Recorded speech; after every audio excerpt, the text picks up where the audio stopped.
Experiment, and I hope, what does this say? Orientation is locked, rotate device back. Okay, I hope this is the right orientation. So I want to do a quick one and talk a little bit about homeschooling. I'm doing an experiment, but I also want to talk a little bit about homeschooling. So I have so many questions, and I promise I'm shooting an elaborate video with all your questions. But for now, I just want to say how I ended up being a homeschooling mom. In case you're new here, my name is Shishi. I am a mother of 4.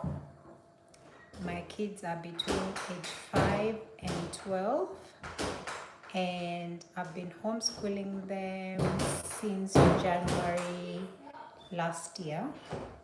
So how I ended up homeschooling is I was moving towns to begin with. I was leaving Nairobi. I was going to the coast in Kenya. Then, please wait.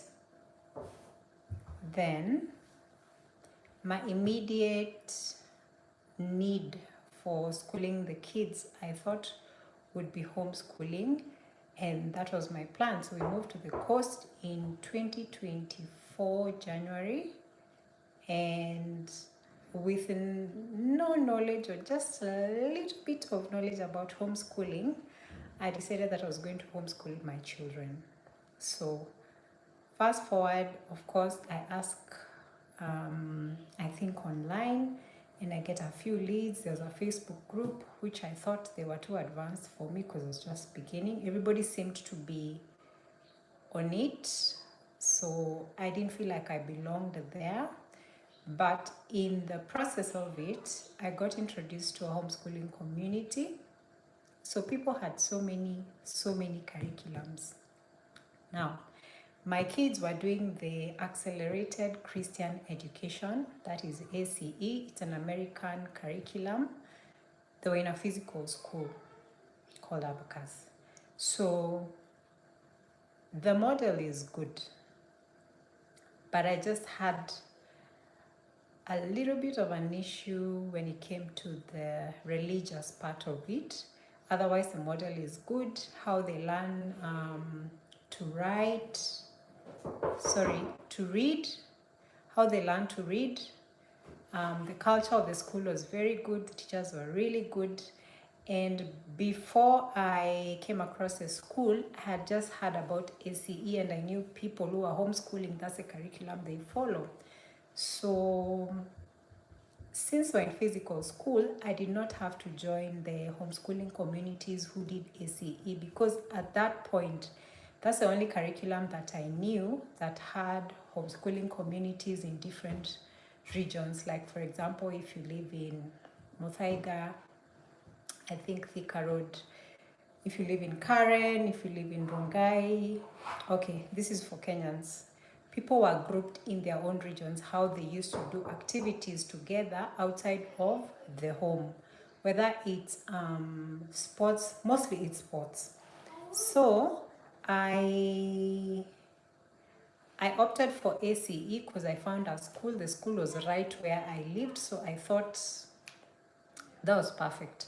But when I moved out of where I was living and moved to the coast, I realized I did not have enough information about now the homeschooling of ACE. But because I had an issue with the religious part of it, I decided I want to try something different. So that's how I took on Cambridge. But before I settled for Cambridge, okay, there were other curriculums. There are people who are doing eclectic, the people who are doing the initial people who I met were doing, there was eclectic, what else was there? Okay, I'm blank right now, but I think there were like three different curriculums that there's one for SDA whose name I'm forgetting. and another one.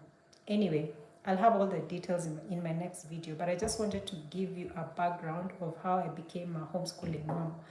So where I was moving to, I was in Kikambala.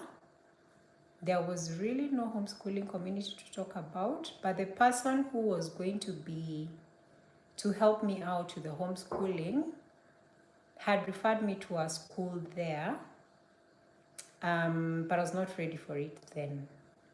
So that's how we started. Now, it only took me a month to realize that I did not want to live at the coast anymore.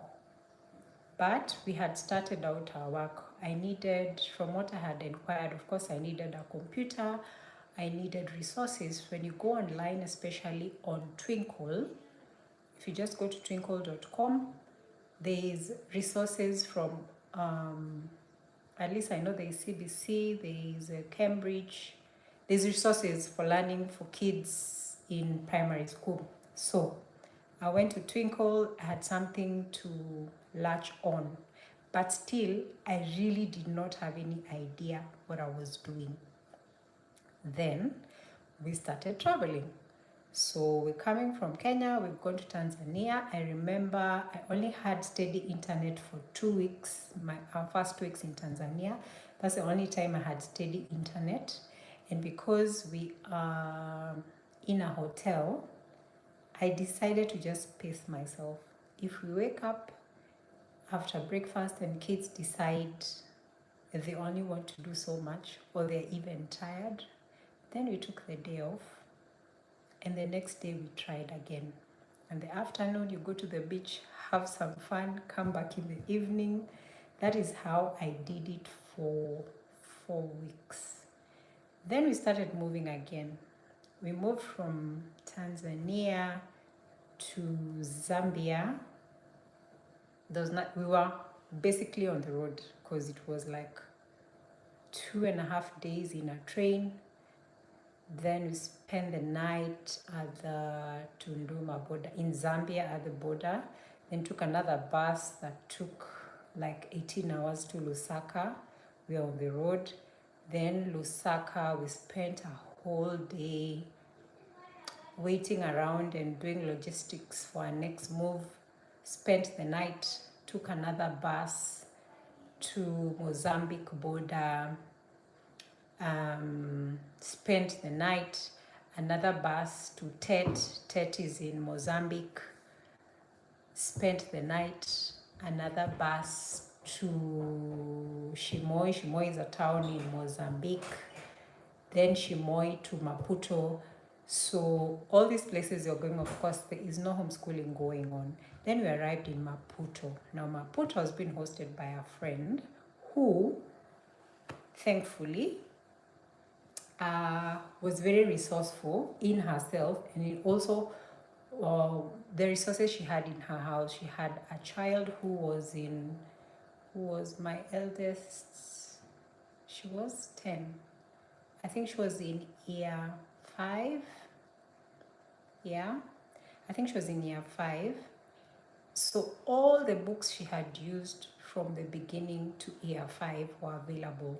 My kids were fell in that age range. So I got all the books I needed. She gave me ideas. Like, I'm not a teacher, I'm not a trained teacher. And then I realized with kids, with my kids, or with our kids now, if you have any kids in school right now and you're my age, you realize how you learned even your ABCD is not how they learn their ABCD. So I did not want to confuse my children. So she gave me resources for like a teacher and showed me like a guide how I was going to do it. She also did some of the lessons herself. Rest her soul, she passed away a few months ago.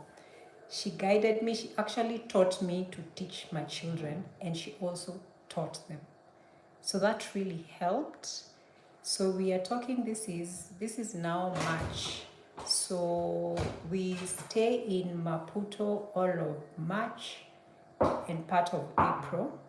So this 1 month, we actually establish routines. We are good in terms of who does what. We have those, we even have like Friday quizzes. if it's spellings, whatever I would think or grasp, I did. Then we started moving again. So mid-April or towards the end, we head to South Africa. In South Africa, again, I'm hosted, and it was also okay because there was good internet, so I was able to continue with the homeschooling.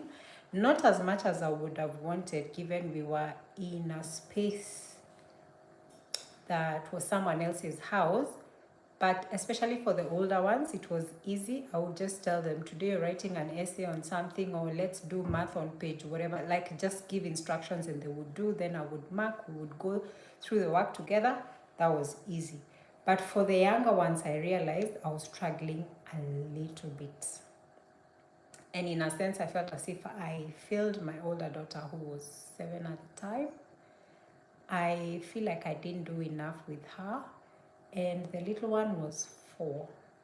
That was sort of easy coloring. She knew her alphabet. That was April.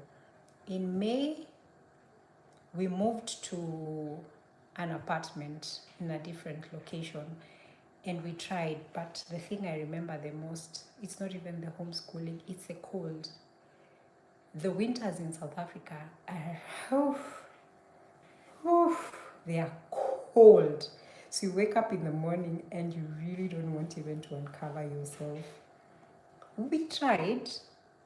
We would try. We would try keep as warm as we could, do what we could, but I could see I was struggling, but I could even see the kids also struggling because of the cold. So at that point, actually, I was happy that they were not going to normal school, because given that it was their first time, the cold was too much for them. But we tried and we did what we could. What was steady and constant was the boys churning in their stories every day. That's why we're doing a book with the boys of all the places we went to through their eyes. We're doing a book with them on that one. I really didn't push much. We did what we could, because it was typically we get up, we do school morning hours. In the afternoon, the sun would be nice and hot. We would go take a walk, bask. That was us every day for May. It was May. I'm sure we were there for 2 months. Okay, May and a little bit of June. Then in June, we moved again. Now, our move from Pretoria to a different city was actually good because we now had a home, a huge home. There was space, there was everything, steady internet. At this point is when the kids got now into proper activities. Like we would simulate a classroom situation. We do what we plan to do, whatever the lesson plan says, we do it. Then in the afternoon, so here's what we did for activities. Mondays to Thursdays was swimming. I think it was between 2 and 3:30. Those were the swimming hours. Different kids had different hours. It's an hour each. Then on Wednesdays, the girls had gymnastics. On Thursdays, they all had Aikido. Aikido is a form of a martial art. Aikido now came in the evening between 4 and 5. So they've left swimming at 3:30. We get home at 4. No, I think Aikido was 5 to 6. Then we call it a day. That's Thursday. On Friday, my son and daughter would go for piano classes. Not every Friday, I think every other Friday, something like that. I forgot. On Wednesdays after swimming, they went for coding classes, coding and robotics. Then on Saturday would be football, and the girls would do gymnastics again. Then now Sunday was like what we call a family day, and we would mostly choose probably go to a game park or just go visit places and now get to know South Africa better.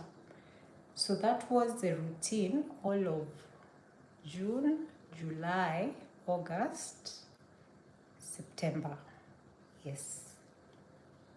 Then we started traveling again.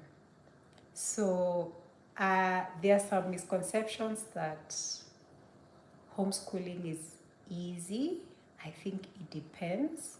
It depends on you, it depends on your child, it depends on what you're looking for. In terms of curriculums, how you settle for your curriculum, I will break down the different curricula in my next video. That depends on you and what you want for your child. If you're in Kenya, I'll give those details too. There is a group that was doing like an open session for, is it eclectic? Yes. And you could just join and see. But what I would say, there are enough resources online if you want to homeschool. That's one way. That was last year, 2024. Homeschooling was by the parents.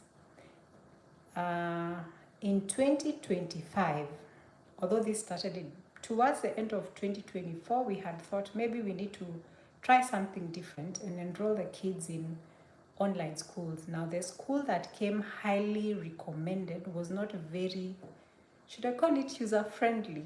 They had so many requirements, and yet we were told it's the best in South Africa. So part of the requirements were that the children needed to take psychometric tests. Now, who knew that to get an appointment to do a psychometric test on a child, all the, should I call them therapists, were backed up for like months. So it took so long just to get the psychometric tests done. And it's not one session. I think it was about 2 or 3 per child, because they're testing different things. It's nothing hard, by the way. It's, for example, a child is told to read, or they're given up jumbled up stuff and they're told to rearrange, or the therapist says something wrong and asks them what's wrong with this sentence. It's nothing hectic, but apparently it's this high demand thing that is done, or I don't know whether the therapist can't. I think they're not so many, but I also think they're very busy. So that took forever to do. I think it took 3 months just to wrap up the process. And then when we were done, we come back to the school and we're like, okay, so now we have the psychometric results. So can we start the registration process? And we start the process just about when you're about to check out and pay. The laptop just gives an error. So it happened while we were in South Africa.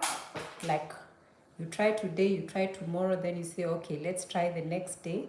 But it was towards the end of the year. Then you were like, okay, anyway, schools are closed, so we can just do registration early next year in January. So then we try again when we move to Namibia. We try again and again. We try to contact the school and the administration and tell them our challenges. We really didn't feel like it was working out for us, because if it's an online school and even the registration process is not seamless, then how are we going to do it? That was one challenge. Challenge number 2 was, this is South Africa. As much as it's not their curriculum we were doing, I had now settled for Cambridge curriculum. It was not their curriculum, but one of the requirements, if you're going to enter a South African university, if you're going to get a place in a South African university, you need 2 languages. So the languages spoken in South Africa are the local African languages plus Afrikaans. So in this setting, or the school, they give us the option of doing the extra language as Afrikaans. In my mind, I'm thinking, okay, Afrikaans could be French, could be Spanish, whatever, so it's fine. Then the teacher says, note, the classmates have done Afrikaans since they were maybe in nursery school, and maybe they speak it every day. So the kids would have to like go for like remedial classes or extra classes to catch up with imagine my year 6 son needed to start Afrikaans from zero for him to catch up with his classmates in year 6. That did not sound like something I wanted to put my kids through. So I thought this is not working, plus the registration thing. But they gave us the option of French, which was fine, but we're supposed to make our own arrangements, how they're going to get French classes. It just felt like too much work. And in all this, while we were doing all this, deciding now, what do we do with the kids? Because we were intent on enrolling them in an online school. I remember there is the school that I had first been referred to before I left Kenya. In fact, I had the number, I think, of one of the administrators, and I contacted them, and they were like, it's fine. What's the age of the children? The levels. And I'm like, because we've now homeschooled for a year, this is the level I think they are in, but I think probably you need to assess them so that you can give an okay as to whether they can join the levels that they are on. Because from the psychometric assessment, it would show, like, for example, my 12-year-old can do, if it's English, he can do 2 grades better than where he is. And if it's, let's say, science, he's at his level. So you see, if it's math, maybe next level. So we needed to know where they would be placed.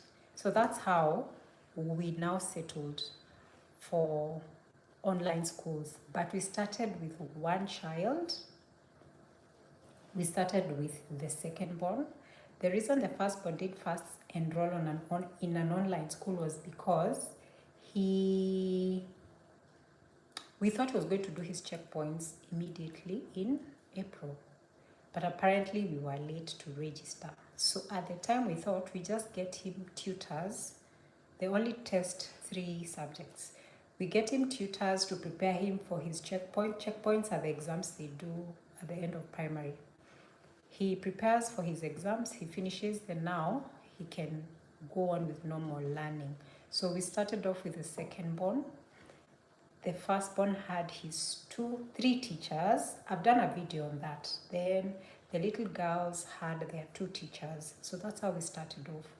Then after 1 term, we realized that the online school was going so well for our second-born, who is a child I was most worried about when it came to homeschooling. I don't know, when it came to virtual online school.